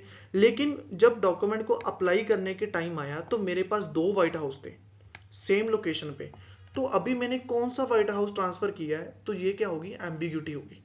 क्लियर है कि वो क्लियर नहीं है डॉक्यूमेंट। तो एम्बिग्यूटी 2 टाइप की हो सकती है, या तो हमें डॉक्यूमेंट पढ़ के ही पता चल रहा है कि ये क्लियर नहीं है, फॉर एग्जांपल डॉक्यूमेंट की लैंग्वेज ही ऐसी लिखी हुई है कि उससे क्लियर ही नहीं हो पा रहा है कि कहना क्या चाह रहे हैं, तो वो तो होगी जो डॉक्यूमेंट के पढ़ने के साथ ही पता लग रही है, वो तो होगी पेटेंट, कि मतलब एट द प्राइम फेसाई पता चल रही है। और जो एम्बिग्यूटी बाद में पता चले, ठीक है जी, डॉक्यूमेंट को अप्लाई करते टाइम पता चले, उसको हम बोलते हैं एम्बिग्यूटी लेटेंट। सेक्शन 93 हमें बता रहा है कि पेटेंट एम्बिग्यूटी के बारे में बता रहा है। जब हम 94 से आगे सेक्शन जाते हैं तो वो हमें बताते हैं लेटेंट एम्बिग्यूटी के बारे में। नेक्स्ट क्वेश्चन है जी हमारे पास, हाँ जी, 37th क्वेश्चन है जी कि burden of proof under section 101 of evidence act, ठीक है जी। देखिए इस क्वेश्चन को ना ध्यान से समझिए कि हमारे पास ना सेक्शन 101 में क्या दिया हुआ है, बर्डन ऑफ प्रूफ के बारे में बताया गया। एक तो होता है ऑनर्स ऑफ प्रूफ और एक दूसरा होता है बर्डन ऑफ प्रूफ। देखिए बर्डन ऑफ प्रूफ होता है कि जो केस का मेन फैक्ट इन इशू है, मतलब फैक्टम प्रोबेंडम, जो मेन फैक्ट है उसका प्रूफ करने का बर्डन किस पे है, उसको हम बोलते हैं burden of proof. For example A ने क्या किया, बी की डेथ कॉज की, ठीक है जी, तो ए क्या हो गया, अक्यूज्ड हो गया, और बी की साइड से कौन आएगा, प्रोसिक्यूशन आएगा। तो ए ने क्राइम किया है, ये सारे का सारा बर्डन किस पे है, प्रोसिक्यूशन पे। तो जो केस का इनिशियल बर्डन, मतलब जो कंप्लीट केस का जो मेन फैक्ट है, उसका जो मेन बर्डन होता है, उसको हम बोलते हैं बर्डन ऑफ प्रूफ, और ये कभी भी शिफ्ट नहीं होता, नेवर शिफ्ट। लेकिन अब ऑनर्स ऑफ प्रूफ की बात करें तो ऑनर्स ऑफ प्रूफ दिया गया है हमारे पास 102 सेक्शन में। 102 सेक्शन के अकॉर्डिंग ऑनर्स ऑफ प्रूफ क्या होता है, शिफ्ट हो जाता है। शिफ्ट होने का मतलब क्या है, फॉर एग्जांपल कि मान लीजिए ए ने कहा कि मैं तो इंसेन हूं जी, मैंने क्राइम करते टाइम मैं इंसेन था, मैं पागल था। तो जब उसने क्राइम किया तो वो इंसेन था, तो बर्डन ऑफ प्रूफ अभी किस पे है कि वो इंसेन था, ए पे, कि वो प्रूव करे लेकिन इंसेन था। लेकिन अगर ए ने प्रूव कर दिया तो अभी बर्डन शिफ्ट हो जाएगा, मतलब ऑनर्स ऑफ प्रूफ शिफ्ट हो जाएगा बी के ऊपर, प्रोसिक्यूशन के ऊपर, कि वो ये प्रूव करें कि वो उस टाइम इंसेन नहीं था, ठीक है जी। तो हमारे पास दो तरह के बर्डन होते हैं, एक तो बर्डन ऑफ प्रूफ और एक होता है honours of proof. Burden of proof हमें दिया गया है सेक्शन 01 में, जो कभी भी शिफ्ट नहीं होता। तो यही था हमारा आंसर जी, नेवर शिफ्ट। ठीक है जी। और बी ऑप्शन दिया है goes on shifting as the trial proceed. Trial के प्रोसीडिंग के टाइम कौन शिफ्ट करता है जी? Honours of proof. ठीक है जी। 38th क्वेश्चन है जी हमारे पास, सेक्शन 105। ठीक है जी, section 105 of evidence act applies to. देखिए सेक्शन 105 ना बात करता है कि अगर अक्यूज्ड, ठीक है जी, अगर अक्यूज्ड किसी भी असेप्शन का बेनिफिट लेना चाहता है, असेप्शन का बेनिफिट मतलब कि मान लीजिए एक अक्यूज था, उसकी एज थी 6 ईयर्स, ठीक है जी, तो जब उसने क्राइम किया तो वो अभी बेनिफिट किसका लेगा? असेप्शन का, जनरल असेप्शन का, 82 आईपीसी का। ठीक है जी, 82 आईपीसी का। तो जब भी अक्यूज ने किसी भी असेप्शन का बेनिफिट लेना है, ठीक है जी, या फिर मान लीजिए कि 300 में उसके क्राइम की डेफिनेशन में वो आ रहा है, मर्डर की डेफिनेशन में आ रहा है, लेकिन उसमें 5 असेप्शन है, 5 असेप्शन की वजह से वो उसका क्राइम कम होके 299 कल्पेबल होमिसाइड में कन्वर्ट हो जाएगा। तो लेकिन वो जब भी वो 5 असेप्शन या फिर किसी भी असेप्शन का बेनिफिट लेना चाहता है, तो उस असेप्शन का बेनिफिट लेने के लिए बर्डन किसके ऊपर होगा? अक्यूज्ड के ऊपर होगा। तो अभी हम सेक्शन ऑप्शंस पढ़ते हैं जी, कि section 105 of evidence act applies to criminal trials, civil trials both A and B neither A. देखिए मेरी बातों से क्लियर हो रहा है कि जो सेक्शन 105 है ये किस पे अप्लाई करता है? क्रिमिनल ट्रायल्स के ऊपर। नेक्स्ट क्वेश्चन है जी 39th question, section 108 of evidence Act relates to. देखिए सेक्शन 107 और 108 दोनों ही आपस में रिलेट करते हैं। सेक्शन 107 और 108 आपस में रिलेट करते हैं। सेक्शन 107 हमें बताता है प्रिजम्पशन ऑफ लाइफ, ठीक है जी, सेक्शन 107 हमें बताता है प्रिजम्पशन ऑफ लाइफ। सेक्शन 107 कहता है कि अगर 30 इयर्स में, ठीक है जी, अगर 30 इयर्स में किसी भी पर्सन को जिंदा देखा गया था तो ये माना जाएगा कि वो पर्सन जिंदा है, ठीक है जी, प्रिजम्पशन ऑफ लाइफ। लेकिन सेक्शन 108 कहता है कि अगर किसी पर्सन को पिछले 7 सालों से उसके नियर वंस ने नहीं देखा है तो ये माना जाएगा कि वो पर्सन मर चुका है। तो सेक्शन 108 किसकी प्रिजम्पशन बता रहा है? प्रिजम्पशन ऑफ डेथ की। 40th क्वेश्चन है जी, the principle that possession is prima facie proof of ownership is contained in. देखिए जी हमारे पास कवर्ड है जी 110 में, सेक्शन 110 में। सेक्शन 110 हमें बता रहा है कि ओनरशिप के लिए पोजेशन ही क्या है? प्राइमा फेसाई प्रूफ है, ठीक है जी। और 109 की बात करें तो सेक्शन 109 हमें बता रहा है रिलेशनशिप्स के बारे में, किसके? पार्टनर्स के, प्रिंसिपल एंड एजेंट्स के, एंड लैंडलॉर्ड एंड टेनर्स के, ठीक है जी। सेक्शन 111 111 की बात करें तो ये हमें बता रहा है अनड्यू इन्फ्लुएंस के बारे में। Undue influence section 16 Indian contract act, ठीक है जी। अनड्यू इन्फ्लुएंस की मतलब कोई एक पर्सन जो हायर अथॉरिटी पे बैठा है, उसने उस अथॉरिटी का बेनिफिट नहीं लिया है, इसका बर्डन उसी के ऊपर है, ठीक है जी। और सेक्शन 112 हमें बता रहा है लेजिटिमेसी के बारे में, पैटर्निटी की लेजिटिमेसी के बारे में, कि अगर कोई बच्चा 280 दिनों में, ठीक है जी, 280 डेज में बर्थ हुआ है उसका, तो वो अपने फादर का ही बेटा माना जाएगा, ठीक है जी, अपने फादर का ही बच्चा माना जाएगा। 41th क्वेश्चन है जी, section 112 of evidence act applies when there is dispute regarding. देखिए सेक्शन 112 ना हमें ये कह रहा है कि अगर किसी चाइल्ड का बर्थ हुआ है, ठीक है जी, अगर कोई चाइल्ड बोर्न हुआ है, कब हुआ है? या तो ड्यूरिंग द मैरिज, ठीक है जी, या तो ड्यूरिंग द मैरिज, या फिर अगर मैरिज डिसॉल्व हो गई थी तो डिसॉल्व के बाद वो कितने दिनों में पैदा हुआ है? 280 डेज में, ठीक है जी। दो कंडीशंस हैं कि या तो चाइल्ड कब पैदा हुआ? मैरिज के दौरान, या फिर जब चाइल्ड कब पैदा हुआ? या तो मैरिज के दौरान, या फिर अगर मैरिज डिसॉल्व हो गई है तो डिसॉल्व के विद इन 280 डेज वो पैदा हुआ हो, तो वो चाइल्ड का पिता कौन समझा जाएगा? जो उस लेडी का हस्बैंड, ठीक है जी। तो चाइल्ड का पिता कौन समझा जाएगा? उस लेडी का हस्बैंड, ठीक है जी। तो लेकिन इसके ऊपर सेक्शन 112 ने क्या दिया हुआ है? कंक्लूसिव प्रूफ, ठीक है जी। कहने का मतलब इसके खिलाफ एविडेंस नहीं लेके आ सकते। लेकिन सुप्रीम कोर्ट ने 2014 में बैडविक वर्सेस बैडविक की जजमेंट में ये कहा था कि हम डीएनए को 112 में एज एविडेंस लेके आ सकते हैं, लेकिन उसमें कुछ कंडीशंस फुलफिल करनी पड़ती हैं, ठीक है। जो कंडीशन फुलफिल होने के बाद ही हम क्या कर सकते हैं? डीएनए एविडेंस लेके आ सकते हैं। तो बेसिकली हमारा क्वेश्चन क्या है यहाँ पे कि section 112 of evidence act applies when there is dispute regarding maternity. नहीं, मैटरनिटी तो कभी क्वेश्चन में आ ही नहीं सकती, तो क्या है हमारे पास? पैटर्निटी ऑफ द चाइल्ड, ठीक है जी। तो आंसर क्या हो जाएगा जी? Paternity of the child. Next 42nd question है जी हमारे पास, एन अकम्प्लिसेस। देखिए अकम्प्लिस कौन होता है, अकम्प्लिस भी अक्यूज के साथ क्राइम में इन्वॉल्व होता है, ठीक है जी, उसके खिलाफ भी कोर्ट में चार्जेस चल रहे होते हैं, लेकिन जो कोई अक्यूज्ड अपनी विलिंगली कन्फेशन देना चाहे अपने लिए और मतलब अपने खिलाफ और जो भी उसके साथ अक्यूज्ड हैं सभी को खिलाफ अगर वो कन्फेशन देने के लिए रेडी हो जाए तो उस पर्सन को हम बोलते हैं अकम्प्लिस, ठीक है जी। तो अकम्प्लिस की स्टेटमेंट रेलिवेंट होती है, ये कहाँ पे दिया गया हुआ है 133 में। सेक्शन 133 एविडेंस एक्ट हमें बताता है कि अकम्प्लिस क्या है, एक कॉम्पिटेंट विटनेस है, ठीक है जी। और सेक्शन 114 है जी हमारे पास, सेक्शन 114 हमें बताता है कि अकम्प्लिस की जब भी स्टेटमेंट ली जाएगी वो स्टेटमेंट के ऊपर डायरेक्ट कन्विक्शन नहीं होगी, ठीक है जी, उसको हमेशा क्या किया जाएगा, कॉरोबोरेट किया जाएगा, ठीक है जी। तो 114 की इलस्ट्रेशन बी है, इलस्ट्रेशन बी हमें ये बताती है कि हमेशा उस स्टेटमेंट को क्या किया जाएगा, कॉरोबोरेट किया जाएगा। और जो भी स्टेटमेंट अकम्प्लिस की होगी उसका प्रोसीजर क्या होगा जी, वो हमारे पास है सेक्शन 306 सीआरपीसी, सेक्शन 306 सीआरपीसी, ठीक है जी। तो हमारे पास ऑप्शंस क्या थी, and accomplish is not a competent witness, नहीं कॉम्पिटेंट विटनेस है जी, कौन बता रहा है, सेक्शन 113, तो ये तो ऑप्शन हो गया गलत, ठीक है जी। सेकंड है जी हमारे पास एक कॉम्पिटेंट विटनेस, हाँ जी कॉम्पिटेंट विटनेस है एक्यूज के अगेंस्ट, बोथ ए एंड सी, इधर ए और सी, तो हमारे पास आंसर क्या आ जाएगा, एक competent witness against the accused. 43 question है जी, doctrine of estoppel is contained in, देखिए डॉक्ट्रिन ऑफ एस्टॉपल क्या है, डॉक्ट्रिन ऑफ एस्टॉपल ये कह रहा है हमें कि मान लीजिए कोई एक पर्सन ए है, ठीक है जी, एक पर्सन ए है, उसने कोई स्टेटमेंट दी, उस स्टेटमेंट के बिहाफ पे बी ने कुछ एक्ट किया, ठीक है जी, ए ने कोई स्टेटमेंट दी, उस स्टेटमेंट के बिहाफ पे बी ने कुछ एक्ट किया, तो अभी जो स्टेटमेंट ए ने दी है तो ए को अलाउड नहीं किया जाएगा कि वो अपनी स्टेटमेंट के खिलाफ कुछ अनदर स्टेटमेंट दे दे। कहने का मतलब जो ए ने पहले स्टेटमेंट दी थी उसके खिलाफ उसके क्या प्रिंसिपल लग जाएगा, एस्टॉपल लग जाएगा। तो ये हमारे पास दिया क्या हुआ है, सेक्शन 115 इंडियन एविडेंस एक्ट में जी। तो एक और बात आप इसमें याद रख सकते हैं, इंपॉर्टेंट बात है कि हमारे पास 115 में स्टॉपल वैसे तो बहुत टाइप का होता है, लेकिन एविडेंस एक्ट में जो स्टॉपल है वो कैसा स्टॉपल है, स्टॉपल बाय कंडक्ट। पूछ लिया जाता है कि जो सेक्शन 115 का स्टॉपल है कैसा स्टॉपल है, स्टॉपल बाय डीड है, स्टॉपल बाय कैसा है, तो वो है स्टॉपल बाय कंडक्ट। 114 हमें बता रहा है कि प्रिजम्पशंस के बारे में, मे प्रिजम्पशन, ठीक है जी। सेक्शन 113 हमें कुछ टेरिटरी के बारे में बता रहा है, कंक्लूसिव प्रूफ, और सेक्शन 112 हम अभी डिस्कस ही कर चुके हैं, ठीक है जी। नेक्स्ट क्वेश्चन है जी हमारे, नेक्स्ट क्वेश्चन है जी कि person is competent to testify. देखिए ये इसके बारे में ना सेक्शन 118 में दिया हुआ है, ठीक है जी, section 118 Indian evidence act.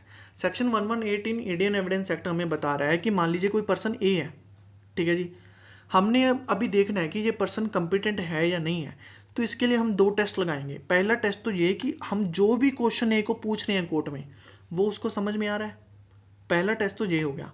Second test ये कि जो भी क्वेश्चन पूछा गया है उसका वो सही तरीके से आंसर दे पा रहा है, ठीक है जी। तो जो भी पर्सन क्वेश्चन पूछा गया उसको समझ में आ रहा है, सेकंड उसका सही आंसर दे रहा है, तो वो पर्सन क्या है, कॉम्पिटेंट विटनेस है, कॉम्पिटेंट टू टेस्टिफाई है। तो हम आंसर देख लेते हैं एक बार कि if he is understand the question put him, सही है जी। If he is able to give rational answer, सही है जी। तो हमारे पास आंसर क्या आ जाएगा, बोथ ए एंड बी, ठीक है जी। आपने एक बात ध्यान में रखनी है कि हमने सिर्फ यही टेस्ट लगाना है, चाहे वो पर्सन लुनेटिक हो, चाहे वो पर्सन चाइल्ड हो, चाहे वो पर्सन हो जिसको कुछ दिखता ना हो, चाहे वो पर्सन डम्ब हो मतलब बोल ना सकता हो, कोई भी पर्सन कैसा भी पर्सन हो, हर एक पर्सन कॉम्पिटेंट विटनेस है। सिर्फ दो कंडीशन में वो कॉम्पिटेंट नहीं होगा, एक जब वो उसको क्वेश्चन समझ में ना आ रहा हो, सेकंड जब वो उसका रैशनल आंसर नहीं दे पा रहा हो। तो आपने ये बात ध्यान रखनी है, कई बार पेपर में पूछ लिया जाता है कि डम विटनेस इज रेलिवेंट, कहाँ दिया हुआ है, कहाँ दिया हुआ है 119 में। नेक्स्ट क्वेश्चन है जी हमारे पास कि and husband and wife both are competent witness for and against each other, ठीक है जी। हमारे पास ना इसके ऊपर है सेक्शन 120, ठीक है जी, सेक्शन 120। सेक्शन 120 हमें बता रहा है कि हस्बैंड एंड वाइफ एक दूसरे के खिलाफ, ठीक है जी, विटनेस हो सकते हैं। तो कौन से, सिविल केसेस में भी, क्रिमिनल केसेस में भी, both in civil and criminal cases. 46 question है जी, communication in respect of the affairs of the state are privilege communications, ठीक है जी। अफेयर्स ऑफ द स्टेट के लिए जो भी कम्युनिकेशंस वो प्रिविलेज कम्युनिकेशंस किसके ग्राउंड पे, पब्लिक पॉलिसी के ग्राउंड पे, ठीक है जी। इसको पहले आप समझते हैं कि प्रिविलेज कम्युनिकेशंस होती क्या है, ऐसी कम्युनिकेशन जिनके खिलाफ कोर्ट में एविडेंस नहीं दिया जा सकता। जब कोई भी ऐसी कम्युनिकेशन जिसको एज एविडेंस कोर्ट में नहीं लिया जा सकता उसको हम कहते हैं प्रिविलेज कम्युनिकेशंस। हमारे पास एविडेंस लॉ में कुछ कम्युनिकेशंस दी हुई हैं जिनको हम प्रिविलेज कम्युनिकेशंस मानते हैं। हमारे पास सबसे पहले कम्युनिकेशन दी हुई है सेक्शन 122 में, मतलब 122 में। 122 में हमें बताया गया है 122 में हमारे पास कम्युनिकेशन जो मैरिजेस के दौरान जो भी कम्युनिकेशन हुई है, इसमें आप वर्ड ध्यान में रखना है, marriages during the marriage, marriage से पहले नहीं, डिसोल्यूशन ऑफ मैरिज के बाद वाली वो कम्युनिकेशन प्रोटेक्टेड नहीं है। सिर्फ और सिर्फ ड्यूरिंग द मैरिज वाली कम्युनिकेशन ही क्या है 122 में हमारे पास क्या है प्रोटेक्टेड है। उसके बाद है जी हमारे पास सेक्शन 123। सेक्शन 123 प्रोटेक्ट करता है अफेयर्स ऑफ द स्टेट, जो हमारे पास क्वेश्चन में है कि communication in respect of the affairs of the state, जो भी कम्युनिकेशन होगी उसको कहाँ प्रोटेक्ट किया गया है 123 में। उसके बाद है जी हमारे पास सेक्शन 124। सेक्शन 124 प्रोटेक्ट करता है जी ऑफिशियल कम्युनिकेशन, ठीक है जी। कोई भी कम्युनिकेशन जो ऑफिशियली कॉन्फिडेंशियल है उसको क्या है हमारे पास उस कम्युनिकेशन के खिलाफ एविडेंस, मतलब उस कम्युनिकेशन को एज एविडेंस यूज नहीं किया जा सकता। उसके बाद है जी हमारे पास सेक्शन 125। सेक्शन 125 है जी हमारे पास कोई भी इंफॉर्मेशन कि ऑफेंस होने वाला है, फॉर एग्जांपल पुलिस वालों को खबरी बोलते हैं ना, किस खबरी से इंफॉर्मेशन मिली है, तो वो खबरी ने इंफॉर्मेशन कहाँ से दी, कब दी, कैसे दी, मतलब वो खबरी कौन है, इसके बारे में कम्युनिकेशन, उस कम्युनिकेशन के बारे में बताना एज अ कोर्ट में एविडेंस नहीं बताया जा सकता, ठीक है जी। उसके वो प्रोटेक्शन कहाँ पे है 125 में। उसके बाद है हमारे पास 126 एडवोकेट और क्लाइंट की कम्युनिकेशन भी क्या होगी प्रोटेक्टेड होगी। हमारे पास क्वेश्चन क्या था जी affairs of the state, affairs of the state की कम्युनिकेशन कहाँ पे प्रोटेक्टेड है 123 में जी। 47 क्वेश्चन है जी हमारे पास after the re examination of a witness that adverse party has. देखिए हमारे पास ना एक सेक्शन 137 है। सेक्शन 137 हमें क्या बता रहा है कि हमारे पास 3 तरह के एग्जामिनेशन हो सकते हैं, चीफ, क्रॉस और री एग्जामिनेशन। चीफ एग्जामिनेशन कौन करेगा, जो पार्टी विटनेस को बुला रही है, who call the witness. Cross examination कौन करेगा, adverse party. And re examination कौन करेगा, जिसने चीफ किया था, मतलब जिसने पार्टी को बुलाया था। सेक्शन 138 है वो हमें बता रहा है कि सबसे पहले तो होगा जी चीफ, ठीक है जी। सेक्शन 138 हमें क्या बता रहा है, सबसे पहले होगा चीफ, चीफ के बाद होगा जी क्रॉस, ठीक है जी। क्रॉस होने के बाद अगर री एग्जामिनेशन तभी होगा अगर हमने किसी भी क्रॉस में जो भी मैटर पूछे गए हैं या क्रॉस में जो भी बात हुई है उसको एक्सप्लेन करना है, ठीक है जी। तो री एग्जामिनेशन हमेशा एक्सप्लेनेशन किसकी होगी, क्रॉस की होगी। लेकिन अगर with the permission of court re examination में कोई नया मैटर इंट्रोड्यूस किया जाता है देन उस कंडीशन में क्रॉस करने के लिए दूसरी पार्टी को अलाउड किया जाएगा। मेरे कहने का मतलब क्या है कि री एग्जामिनेशन में क्रॉस हमेशा अलाउड नहीं होता है, सिर्फ तभी अलाउड होगा जब न्यू मैटर इंट्रोड्यूस किया जाए। तो अभी हमारे पास क्वेश्चन क्या था कि after the re examination of a witness, re examination witness का हो चुका है, देन एडवर्स पार्टी के पास क्या राइट है, एडवर्स पार्टी के पास राइट है कि वो फर्दर क्रॉस एग्जामिन करे, नहीं, उसके पास ऐसा राइट नहीं है, ठीक है जी, क्योंकि वो जनरली फ्रेश करें। उसके पास राइट नहीं है क्रॉस एग्जामिनेशन का, नहीं, हमने पढ़ा है कि राइट है, लेकिन कब है राइट, जब न्यू मैटर इंट्रोड्यूस हो। थर्ड ऑप्शन है जी right to further cross examination when only when new matter introduce, तो ये ऑप्शन हो गया हमारा जी, सही हो गया जी। नेक्स्ट क्वेश्चन पे चलते हैं जी। 48 क्वेश्चन है जी हमारे पास कि court can permit leading questions during the examination in chief और री एग्जामिनेशन। देखिए पहले तो रीडिंग क्वेश्चंस होते क्या हैं, सेक्शन 141 है ना जी, सेक्शन 141 और इंडियन एविडेंस एक्ट वो बताता है कि लीडिंग क्वेश्चंस क्या होंगे। मैं आपको बेसिकली समझाता हूँ कि लीडिंग क्वेश्चंस क्या होते हैं, कि जिन क्वेश्चंस का हम चाहते हैं आंसर, फॉर एग्जांपल मैं ए ने मर्डर किया है तो मैं ए से पूछ रहा हूँ कि तुम उस दिन दिल्ली में ही थे, तो मैं इसका आंसर जानना चाह रहा हूँ उससे कि वो ये बोले कि वो दिल्ली में था, तो ये क्या हो गया, लीडिंग क्वेश्चंस हो गए, ठीक है जी। तो जिन क्वेश्चंस का हम डायरेक्टली जवाब चाहते हैं, जैसे कोर्ट में पूछा जाता है कि ये बात बिल्कुल सही है कि तुम उस दिन दिल्ली में थे, ये बात बिल्कुल सही है कि तुम इतना पढ़े हो, ये बात सही है कि तुमने ही बी का मर्डर किया है, तो ये सारे क्वेश्चंस क्या हो गए, लीडिंग क्वेश्चंस हो गए। लीडिंग क्वेश्चंस सिर्फ और सिर्फ कब पूछे जाते हैं, क्रॉस में। As a general rule leading questions कब पूछे जाएंगे, सिर्फ और सिर्फ क्रॉस एग्जामिनेशन में, ठीक है जी।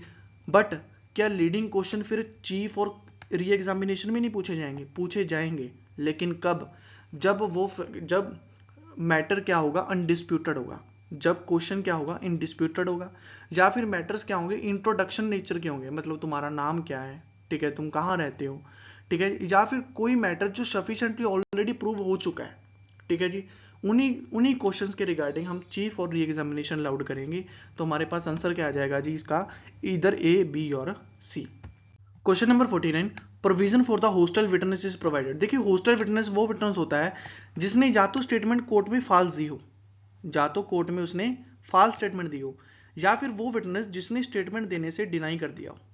ठीक है जी, जिसने स्टेटमेंट देने से डिनाई कर दिया हो। ये दो तरह के विटनेस, मतलब या तो स्टेटमेंट उसने फॉल्स दी हो या फिर उसने स्टेटमेंट देने से डिनाई कर दिया हो, उस विटनेस को हम क्या कहेंगे, होस्टल विटनेस कहेंगे।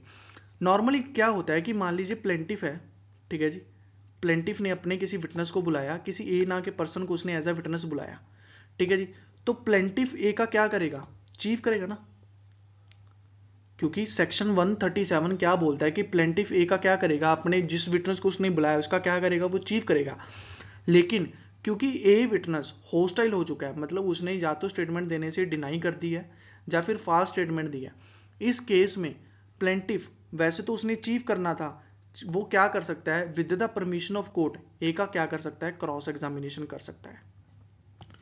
तो बेसिकली हमारे पास सेक्शन 154 में हमारे पास होस्टल विटनेस के बारे में बताया गया है। वो क्या कह रहा है, वो सिर्फ इतनी सी बात कह रहा है कि अगर कोई विटनेस होस्टाइल हो चुका है तो जिस पर्सन ने उसको बुलाया था, जिसने उसका चीफ करना था, वो उसका क्या कर सकता है, with the permission of court उसका क्या कर सकता है, क्रॉस एग्जामिनेशन कर सकता है। इसका जी प्रोविजन याद रखना है कि होस्टल विटनेस कहाँ दिया हुआ है, section 154 of Indian evidence act में।